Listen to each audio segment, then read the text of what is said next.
Hi అండి. రీసెంట్‌గా అయితే పృథ్వీ అండ్ నిఖిల్ పెట్టిన స్టోరీలు అయితే బాగా వైరల్ అవుతున్నాయి. అసలు వీరేం పెట్టారో దానికి అర్థం ఏంటంటే రండి వీడియోలో చూసేద్దాం. రీసెంట్‌గా అయితే వీళ్ళు ఇన్‌స్టాగ్రామ్‌లో ఒక స్టోరీ అయితే అప్లోడ్ చేయడం జరిగింది. అందులో పృథ్వీ వచ్చేసి do we really care dot dot అంటూ క్వెషన్ మార్క్ చేసి నిఖిల్‌ని ట్యాగ్ చేసి పెట్టాడు. దానికి అర్థం ఏంటంటే మనం నిజంగా ఇవన్నీ పట్టించుకుంటామా అంటూ రాశాడు. దానికి రిప్లై ఇస్తూ మన నిఖిల్ ఏం పెట్టాడంటే మెన్షన్ బ్యాగ్ ఇచ్చి నాట్ ఎట్ ఆల్ అని రాశాడు. అంటే అస్సలు కాదు, మనం అస్సలు పట్టించుకోము అంటూ నిఖిల్ అయితే రాశాడు. అంటే వీళ్ళు దేని గురించి మాట్లాడుకుంటున్నారు? హేటర్స్ గురించా? హేట్ కామెంట్స్ గురించా? దేని గురించి మాట్లాడుకుంటున్నారు?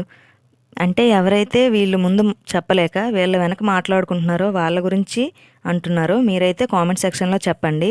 వీళ్ళతో పాటు ఇంతకు ముందు కూడా యస్మి కూడా 2 days బ్యాక్ పృథ్వీతో ఇలానే స్టోరీ పెట్టి రాశారు. ఫోటో కూడా అప్లోడ్ చేసింది. సో వీళ్ళ బాండింగ్ అయితే మీకు ఎలా అనిపించిందో కామెంట్ చేయండి. బిగ్ బాస్లో అలాగే బయట కూడా అలాగే కంటిన్యూ చేస్తున్నారనే చెప్పాలి. నిఖిల్ కూడా ఇంతకుముందు చాలాసార్లు చెప్పాడు బిగ్ బాస్కి వెళ్ళాక నాకు చాలా మంచి బ్రదర్ దొరికాడని. మనం కూడా వీళ్ళ బాండింగ్ ఎప్పుడు ఇలాగే కొనసాగాలని కోరుకుందాం. Thanks for watching.